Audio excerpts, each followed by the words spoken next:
ప్రయోగరాజ్ మహాకుంభమేళలో మరోసారి అగ్ని ప్రమాదం జరిగింది. సెక్టార్ 18 శంకరాచార్య మార్గ్లో చెలరేగిన మంటలతో ఆ ప్రాంతం పొగ అలుముకుంది. ఘటనా స్థలానికి చేరుకున్న ఫైర్ సిబ్బంది మంటలను ఆపుతున్నారు.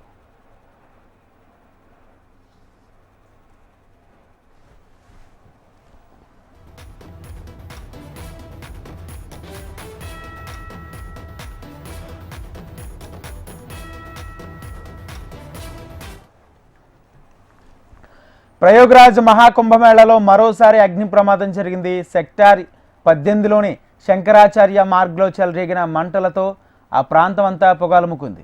ఘటనా స్థలానికి చేరుకున్న ఫైర్ సిబ్బంది మంటలను ఆర్పుతున్నారు.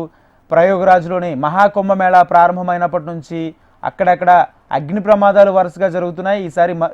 ఈ రోజు మరొకసారి అగ్ని ప్రమాదం సంభవించింది. సెక్టార్ 18లోని శంకరాచార్య మార్గ్లో మంటలు చెలరేగాయి. ప్రస్తుతం అగ్నిమాపక సిబ్బంది మంటలను అదుపు చేసే ప్రయత్నం చేస్తున్నారు.